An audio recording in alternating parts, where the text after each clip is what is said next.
Tencent English classes में आप सभी का हार्दिक स्वागत है। तो कल एक नए टॉपिक की अपन ने शुरुआत की थी जिसकी एक वीडियो अपलोड कर दी है जिसका नाम था सिंथेसिस।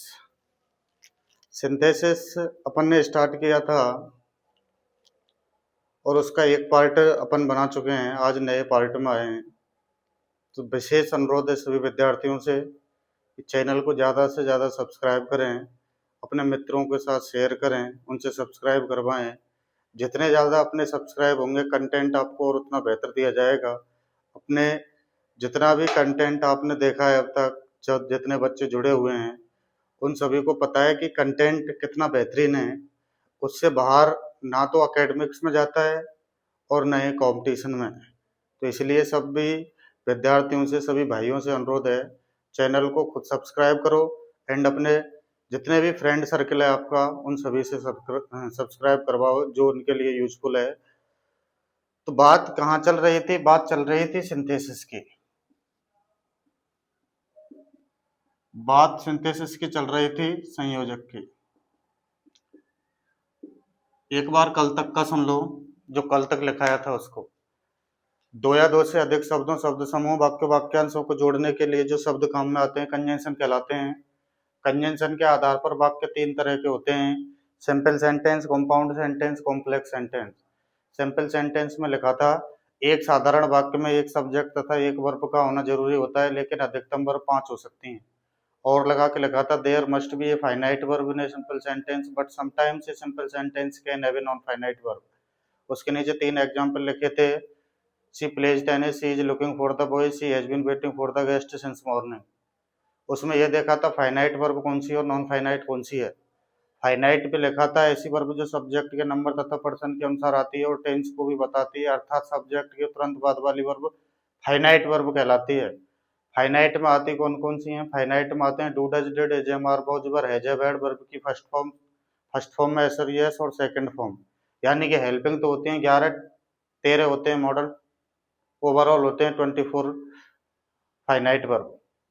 इसके बाद बात करी थी नॉन फाइनाइट की, और नॉन फाइनाइट में लिखाया था ऐसी वर्ब जो सब्जेक्ट के नंबर तथा पर्सन के अनुसार नहीं आती है और टेंस को भी नहीं बताती है, अर्थात फाइनाइट के बाद वाली वर्ब्स नॉन फाइनाइट कहलाती हैं। नॉन फाइनाइट में लिखाया था वर्ब की third form, fourth form, fifth form और मॉडल्स। अब मॉडल्स फाइनाइट में भी आ गए, नॉन फाइनाइट में भी आ गए, और उसमें नोट लगा के लिखाया था मॉडल्स मूल रूप से नॉन फाइनाइट होते हैं, लेकिन जब वाक्य में काम में आते हैं तो फाइनाइट का काम करते हैं। यहाँ तक फिर 2 एग्जाम्पल लिखाए थे, Mohan is rich, Mohan is working hard. उसमें फाइनाइट और नॉन फाइनाइट अपन ने जांच कर ली थी और अपन ये बता चुके थे। तो आज आप एक नई हेडिंग लगाओ जिसका नाम है दो साधारण वाक्यों को जोड़कर एक साधारण बनाना। हेडिंग क्या है? दो साधारण वाक्यों को जोड़कर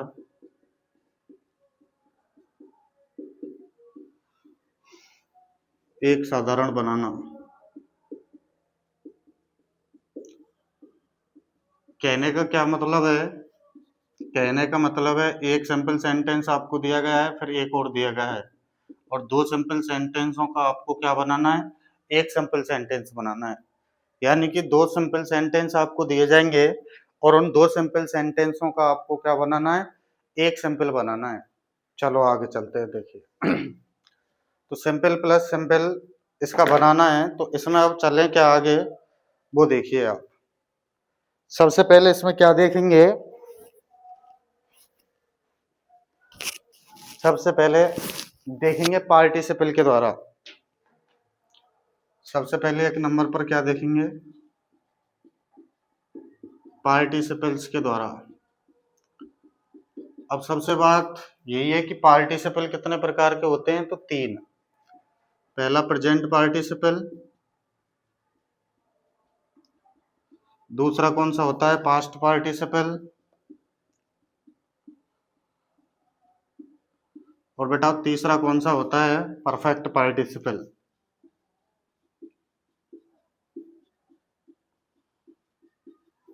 पहला हो गया प्रेजेंट पार्टिसिपल, दूसरा हो गया पास्ट पार्टिसिपल, तीसरा हो गया परफेक्ट पार्टिसिपल। प्रेजेंट पार्टिसिपल का मतलब है वर्ब की फर्स्ट फॉर्म में आईएनजी। परफेक्ट पार्टिसिपल का मतलब है वर्ब की थर्ड फॉर्म। लेकिन परफेक्ट पार्टिसिपल दो पार्ट में बटा होता है, एक तो हैविंग थर्ड और having been third.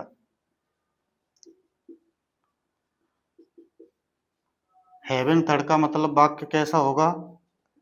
Active voice. और हैविंग बीन थर्ड का मतलब वाक्य कैसा होगा? Passive voice. ये बात एक बार आप नोट कर लो। पार्टिसिपल कितने प्रकार के होते हैं? 3। Present participle, past participle, perfect participle. Present participle का मतलब क्या है? First verb plus ING. Past participle का मतलब क्या है? Third verb. और परफेक्ट पार्टिसिपल का मतलब क्या है? हैविंग थर्ड और having been third. Having third आए तो वाक्य एक्टिव वॉइस, और हैविंग बीन थर्ड आए तो वाक्य पैसिव वॉइस। ये लिखने के बाद आगे लिखो। एक नंबर डाल के इसी का पार्टिसिपल का एक नंबर डाल के लिखो। लिखो यदि पहले वाक्य में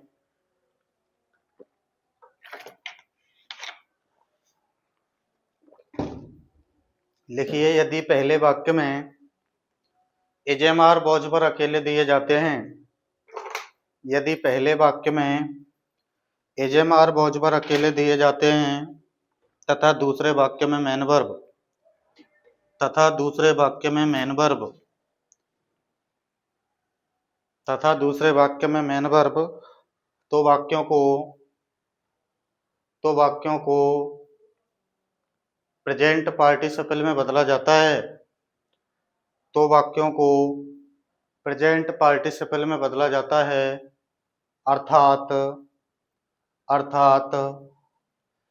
एजेमार बोझबर का बीइंग बनाते हैं। अर्थात एजेमार बोझबर का बीइंग बनाते हैं। एक नंबर लिखने के बाद एक लाइन छोड़ के 2 नंबर डाल के लिखो। लिखो यदि दोनों वाक्यों के सब्जेक्ट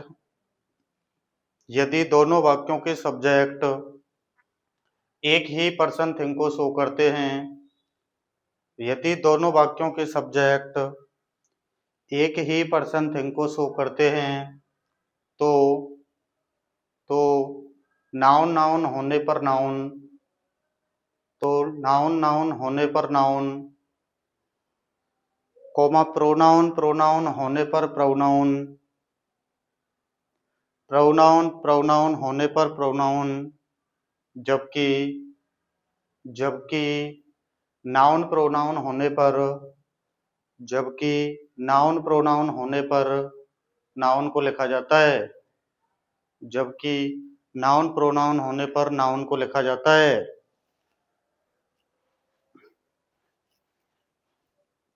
2 नंबर लिख लिया। अब एक लाइन छोड़ के 3 नंबर डाल के लिखो। लिखो जब दोनों वाक्यों के subjects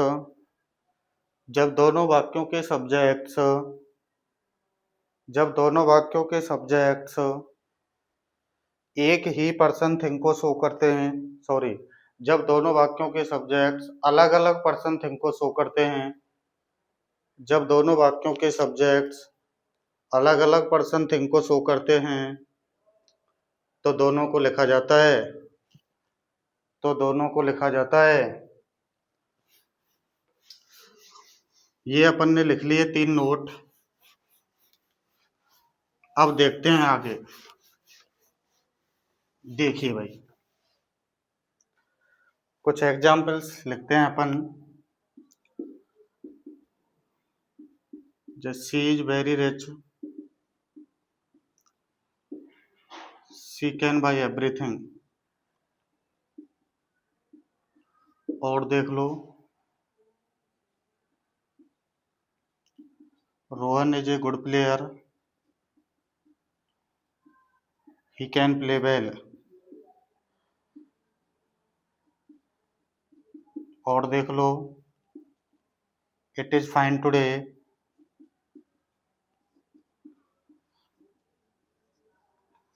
we went to go out for a picnic,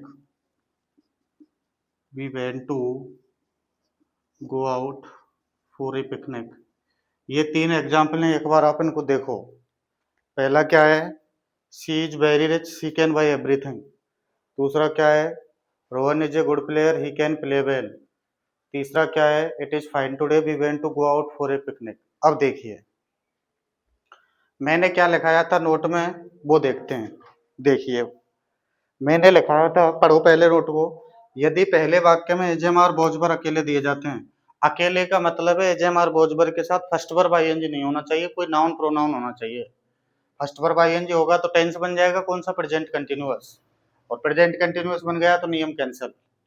अगर पहले वाक्य में एजेमार बोझबर अकेले दिए जाते हैं तथा दूसरे वाक्य में मेन वर्ब, अगर पहले वाक्य में आपको क्या दिए जाए, एजेमार बोझबर, और दूसरे वाक्य में आपको क्या मिल जाए, मेन वर्ब, तो क्या करते हैं, एजेमार बोझबर को क्या बना देते हैं, बीइंग।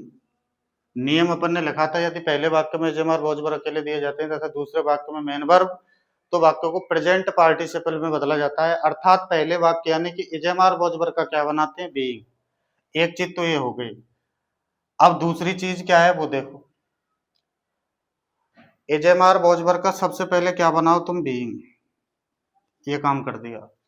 बीइंग के बाद क्या बच गया, पहला वाक्य वेरी रिच, वो लिख दो, के बाद क्या आएगा, कोमा। पहला वाक्य बनाते ही कोमा लगा दिया। अब याद रखना है वर्ब से पहले चलना है, वर्ब से पहले क्या दे रखा है, सब्जेक्ट। कल मैं बता के गया था सब्जेक्ट के रूप में दो चीज आती हैं, या तो नाउन या प्रोनाउन। या तो नाउन आता है या प्रोनाउन आता है। प्रोनाउन को सब जानते हैं, कौन कौन से होते हैं, I we you, he she it they, I we you he she it they. इनके अलावा जो कुछ भी बच गया वो क्या बच जाएगा, नाउन। तो सी क्या है, प्रोनाउन, और इधर भी सी क्या है, प्रोनाउन। और नोट में दूसरे में लिखाया था, जब दोनों वाक्यों के सब्जेक्ट, जब दोनों वाक्यों के सब्जेक्ट एक ही पर्सन थिंग को शो करते हैं, तो नाउन नाउन होने पर तो क्या लिखा जाता है, नाउन। प्रोनाउन प्रोनाउन होने पर क्या लिखा जाता है, प्रोनाउन। जबकि नाउन प्रोनाउन होने पर क्या लिखा जाता है, नाउन। लेकिन दोनों के सब्जेक्ट असमान होंगे तो फिर दोनों लिखे जाएंगे। अब ये सी ये भी सी दोनों प्रोनाउन है, दोनों प्रोनाउन समान है, तो एक को लिख दो, एक लिख दिया सी।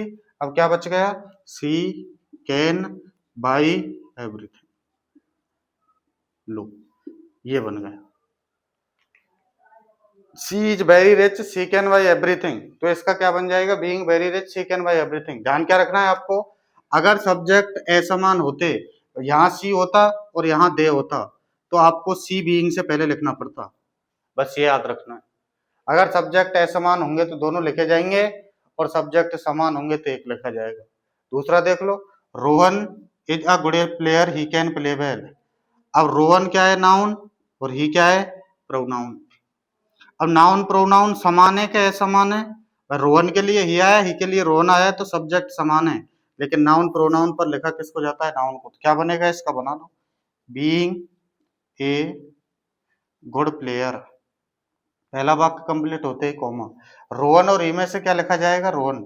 ये मैं बता चुका हूं, नाउन प्रोनाउन होने पर किसको लिखा जाता है, नाउन को। तो रोहन कैन प्ले वेल, ये आ गया। एक वाक्य आपके लिए छोड़ा है, it is fine today we went to go out for a picnic. इसको आपको कमेंट सेक्शन में बनाकर भेजना है, और उसका रिप्लाई आपको कमेंट में मिलेगा, कितने बच्चे सही बनाते हैं इसको। अब देखो आगे, ये तो हो गया पहला नियम। इसके बाद बात करते हैं अब अगले नियम की। तो पहले नियम में तो क्या था, अगर पहले वाक्य में एजेमार भोजबर आए हैं अकेले, तो एजेमार भोजबर का आप क्या कर दो, बीइंग कर दो। ये तो बात हो गई थी यहां तक की। अब इसके बाद देखते हैं क्या होता है।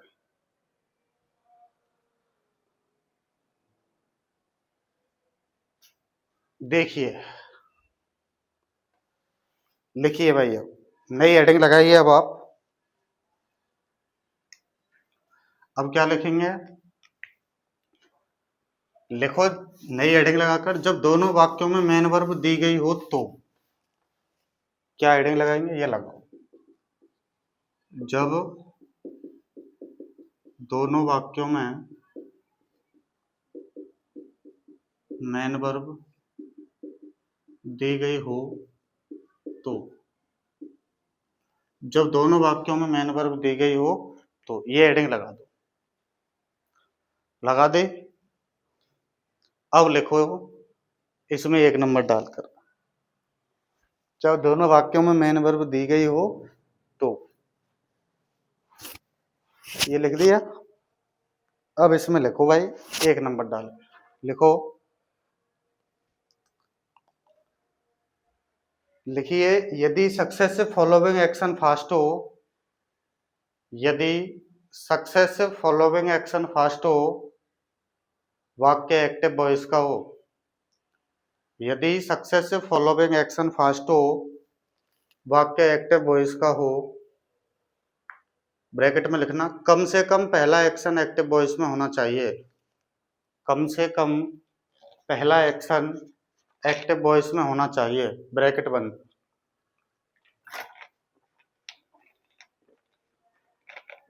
तो वाक्यों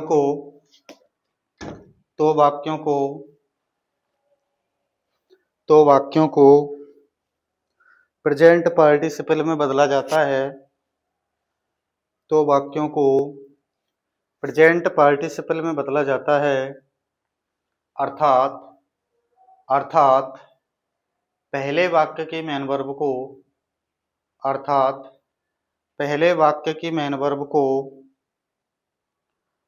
वर्ब की फर्स्ट फॉर्म प्लस आईएनजी में बदलते हैं। अर्थात पहले वाक्य की मेन वर्ब को वर्ब की फर्स्ट फॉर्म प्लस आईएनजी में बदलते हैं। ये लिख लिया। अब एग्जाम्पलों पर चलते हैं। देखिए, अब देखो भाई, दोनों एग्जाम्पल आपके सामने है। She saw a snake, she raised a hue and cry. दूसरा है the farmer grew tired, he lay down to rest. She saw a snake, she raised a hue and cry. दोनों सिंपल सेंटेंस है, एक simple बनाना है। अब नियम क्या है, जब दोनों वाक्यों में मेन वर्ब दी गई हो, जब दोनों वाक्यों में क्या दी गई हो, मेन वर्ब। सो भी मेन वर्ब है, रेज्ड भी मेन वर्ब। जब दोनों वाक्यों में मेन वर्ब दी गई हो तो किसके पास जाना है, एक्शन के। जब दोनों वाक्यों में मेन वर्ब दी गई हो तो किसके पास जाना है, एक्शन के। अब एक्शन दो प्रकार का होता है। एक्शन कितने प्रकार का होता है, दो, फास्ट और स्लो।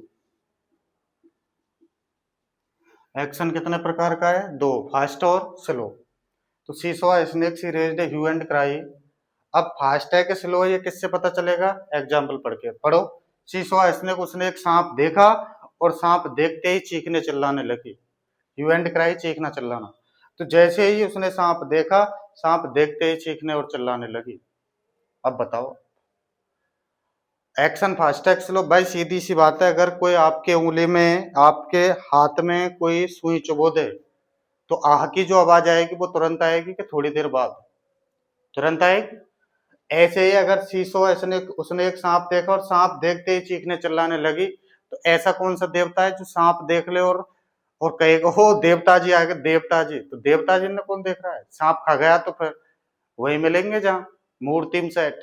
तो शीशो उसने एक सांप देखा और सांप देखते ही चीखने चिल्लाने लगी। इसका मतलब है एक्शन कैसा है, फास्ट।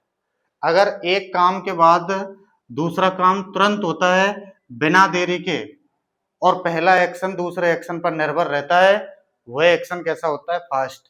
कहने का मतलब है, तुम तो ये याद रख लो, अगर सुई चुभो दी, तुरंत आग की आवाज आई तो एक्शन फास्ट, और थोड़ा टाइम लगा तो एक्शन स्लो।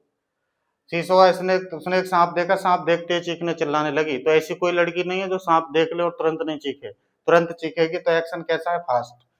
एक्शन फास्ट है तो फिर किस पे जाएंगे, एक्शन फास्ट के बाद जाएंगे अपन मेन वर्ब पर। अब पहले वाक्य की मेन वर्ब क्या है वो आप देखो। एक्शन के तुरंत बाद किस पे जाएंगे, मेन वर्ब पर। मेन वर्ब पर पहुंच गए। मेन वर्ब क्या है, सो और रेज्ड। पहले वाक्य की मेन वर्ब पकड़नी। अब सबसे पहले एक्शन, एक्शन फास्ट है स्लो, ये देख लेंगे। ये देखने के बाद किस पे जाएंगे, मेन वर्ब पर। और मेन वर्ब पर जाने के बाद क्या देखेंगे कि वाक्य एक्टिव है कि पैसिव। वाक्य एक्टिव है कि पैसिव। अगर एक्टिव है तो फिर जो मेन वर्ब दी गई है इसकी बजाय आप ऐसे लिख लो। अगर एक्शन फास्ट है तो आप किस पर जाओ, एक्टिव और पैसिव पर। एक्टिव और पैसिव पर। अगर वाक्य एक्टिव है तो फिर किस पे जाओ, मेन वर्ब पर। और वाक्य पैसिव है तब भी किस पे जाओ, मेन वर्ब पर। अगर वाक्य एक्टिव का है और मेन वर्ब दी हुई है तो मेन वर्ब को आपको किस में बदलना है, फर्स्ट वर्ब आईएनजी में, और यहाँ किस में बदलना है, थर्ड वर्ब में। बस इतना सा याद रखना। अभी इतना याद रख लो, फास्ट एक्शन पढ़ा रहे हैं अपन, स्लो को बाद में लिखाएंगे, और लिखना चाहे तो भले लिख लो, वहां दोबारा आ जाएगा काम। सेम इसी प्लेटफॉर्म पर जाना है। वाक्य एक्टिव है कि पैसिव, एक्टिव है तो मेन वर्ब पर जाओ, पैसिव है तो मेन वर्ब पर जाओ। अगर ये है तो किस में बदल देंगे, हैविंग थर्ड, और पैसिव है तो किस में बदल देंगे, having plus been plus third verb में। ये बात लिख लो। अब देखो आगे, जब दोनों वाक्यों में मेन वर्ब दी गई होती है तो एक्शन के पास जाते हैं। एक्शन दो प्रकार का होता है, फास्ट और स्लो। एक्शन पहचानने के बाद ये पहचानना है वाक्य एक्टिव है कि पैसिव। अब वाक्य एक्टिव है कि पैसिव, इसकी कैसे जांच करें, इसकी भी एक ट्रिक है, उसको भी देखो। ये तो तुम्हें पता है, अगर एजेमार बोझबर के साथ, किसके साथ, एजेमार बोझबर के साथ जनरली क्या आती है, वर्ब की फर्स्ट फॉर्म आईएनजी, लेकिन थर्ड वर्ब आ जाए। ऐसे ही हैज, हैव और हैड के साथ क्या आती है, थर्ड वर्ब, लेकिन बीन थर्ड आ जाए। ऐसे ही मॉडल्स के साथ क्या आती है, फर्स्ट फॉर्म, लेकिन बी थर्ड आ जाए। ऐसे ही टू के साथ क्या आती है, फर्स्ट फॉर्म, लेकिन बी थर्ड आ जाए। अगर ये कंडीशन रहती है तो वाक्य कैसा रहता है, पैसिव वॉइस। तुम तो बस इस कंडीशन को याद कर लो। अगर ये कंडीशन फॉलो होती है तब तो वाक्य पैसिव है। अगर ये कंडीशन फॉलो नहीं हो रही है, इसका मतलब वाक्य कैसा है, एक्टिव। भाई तुम्हें पता है एजेमार बोझबर के साथ फर्स्ट वर्ब आईएनजी आती है, लेकिन फर्स्ट वर्ब आईएनजी नहीं आ रही, थर्ड आ रही है, तो वाक्य पैसिव। हैजैव हैड के साथ थर्ड आती है, लेकिन बीन थर्ड आ जाए तो पैसिव। मॉडल के साथ फर्स्ट आती है, लेकिन बी थर्ड आ जाए तो पैसिव। टू के साथ फर्स्ट आती है, लेकिन बी थर्ड आ जाए तो पैसिव। अगर ये कंडीशन होती है तो वाक्य कैसा रहता है, पैसिव वॉइस। अगर ये कंडीशन नहीं रहती है तो वाक्य कैसा रहता है, एक्टिव वॉइस। अब बात आ जाओ, she saw an snake, she raised a hue and cry. उसने एक सांप देखा, सांप देखते ही चीखने चिल्लाने लगी। जब दोनों वाक्यों में मेन वर्ब दी गई होती है तो एक्शन के पास जाते हैं। एक्शन दो प्रकार का होता है, फास्ट और स्लो। एक्शन अपन ने पहचान लिया, एक्शन कैसा है, फास्ट। अब ये देखो वाक्य एक्टिव है कि पैसिव, पहला देखना है आपको। सी सॉ ए स्नेक, उसने एक सांप देखा, तो ये नियम नहीं फॉलो हो रहे हैं इसमें, तो वाक्य कैसा है, एक्टिव। एक्टिव है तो पहले वाक्य की मेन वर्ब पर पहुंचो। पहले वाक्य की मेन वर्ब क्या है, सॉ। सॉ के बाद वर्ब, सॉ कौन सी है, वर्ब की सेकंड फॉर्म, सेकंड है, तो सेकंड में तो आईएनजी नहीं लग सकती। सेकंड की फर्स्ट क्या होती है, सॉ की फर्स्ट क्या होती है, सी। सी, और वर्ब की फर्स्ट फॉर्म में क्या लगाना, आईएनजी, तो सी में क्या लगा देंगे, आईएनजी। सीइंग बच क्या गया, a snake, comma. Seeing a snake, same subject पर जाना है। और दोनों वाक्यों के सब्जेक्ट समान है कि असमान है, भाई ये सी प्रोनाउन है, ये सी भी प्रोनाउन है, दोनों प्रोनाउन समान है, तो क्या आ जाएगा, she raised a hue and cry. ये हो गई बात। बस आपको क्या याद रखना है, अगर दोनों वाक्यों में मेन वर्ब दी गई होती है तो एक्शन के पास जाता है। एक्शन दो प्रकार का होता है, फास्ट और स्लो। और जैसे ही एक्शन पहचान लें, फास्ट तो एक्टिव पैसिव पे जाओ, एक्टिव पैसिव पहचानो। एक्टिव पैसिव पहचान लेंगे, तुरंत पहले वाक्य की मेन वर्ब पर जाओ। अगर वाक्य एक्टिव है तो फर्स्ट वर्ब आईएनजी में बदल दो, वाक्य पैसिव है तो थर्ड वर्ब में बदल दो। अगर वाक्य का एक्शन स्लो है और वाक्य एक्टिव का है तो हैविंग थर्ड में बदल दो, और वाक्य पैसिव का है तो हैविंग बीन थर्ड। वो बात अभी चलेगी अपनी, अभी तो फिलहाल फास्ट नियम की चल रही है। तो ये हो गया फास्ट। एक्टिव पैसिव कैसे पहचानेंगे, ये आपको पता है, एजेमार बोझबर के साथ जनरली क्या आती है, फर्स्ट वर्ब आईएनजी, लेकिन थर्ड आ जाए। हैजैव हैड के साथ क्या आती है, थर्ड वर्ब, लेकिन बीन थर्ड आ जाए। मॉडल के साथ क्या आती है, फर्स्ट, लेकिन बी थर्ड आ जाए। टू के साथ क्या आती है, फर्स्ट, लेकिन बी थर्ड आ जाए। तो इस कंडीशन में वाक्य कैसा रहता है, एक्टिव वॉइस। ये आ जाए तो पैसिव, और ये नहीं आए तो एक्टिव। ये वाक्य बच गया, द फार्मर ग्रू टायर्ड, यानी कि आदमी इतना ज्यादा परेशान हो गया कि ले डाउन टू रेस्ट, उसे क्या करना पड़ा, रेस्ट करना पड़ा। तो आपको क्या है, इस एग्जाम्पल को कमेंट में बनाकर भेजना है, उसका रिप्लाई अपन कमेंट में देंगे। तो ये हो गया पहला नियम इसका। अब इसके बाद इसका नियम नंबर डालो दूसरा, और दूसरा नियम डालने के बाद लिखो,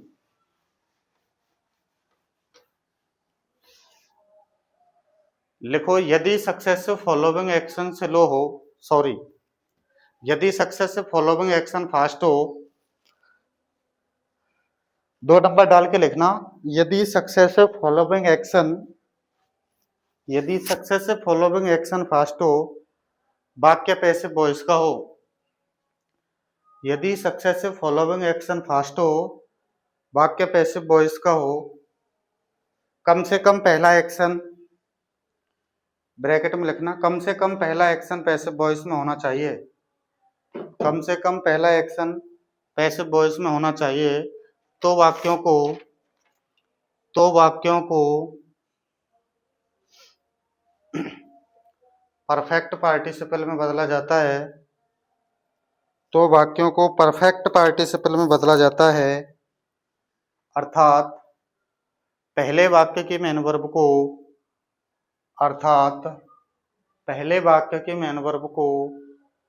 वर्ब की थर्ड फॉर्म में बदलते हैं, लिख लिया। आ जाओ एग्जाम्पलों की तरफ। She was bitten by a snake, she was taken to hospital. She was bitten by a snake, she was taken to hospital.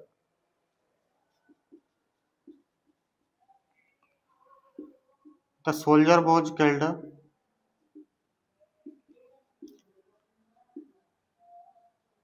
he was brought out of the battlefield। ये जरूर याद रखना, जो 12th क्लास में पूछे जाएंगे तो यहाँ वो लिख के देंगे ब्रैकेट में। क्या लिख के देंगे? यूज पार्टिसिपल, बस इतना सा लिख के देंगे, यूज पार्टिसिपल। अब आपको नियम याद रखने हैं कि पार्टिसिपल में इसमें कौन सा नियम फॉलो हो रहा है। पार्टिसिपल में एजेएमआर वाला नियम भी है, एजेएमआर के बाद एक्शन वाले नियम भी हैं जो अब चल रहे हैं। इसके बाद जो जो आएंगे उसमें अपन बताते जाएंगे, तो अब देखिए आप। जब दोनों वाक्यों में मेन वर्ब दी गई होती है, सबसे पहले तो इसमें आप ये सोचो एजेएमआर वॉज वर्ब दे रखे हैं, लेकिन वॉज वर्ब के साथ वर्ब की कौन सी फॉर्म दे रखी है? थर्ड।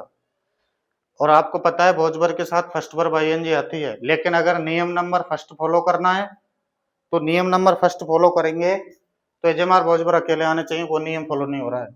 जब दोनों वाक्यों में मेन वर्ब दी गई होती है, ये आ गया, जब दोनों वाक्यों में मेन वर्ब दी गई होती है तो एक्शन के पास जाते हैं। एक्शन 2 प्रकार का होता है, फास्ट और स्लो। सबसे पहले दोनों वाक्यों में मेन वर्ब मिल गई, मेन वर्ब मिलने के बाद तुरंत पहुंच जाओ एक्शन पर, एक्शन निकालो। She was bitten by a snake, उसको एक सांप के द्वारा काट लिया गया, she was taken to hospital, तो उसे हॉस्पिटल ले जाएगा।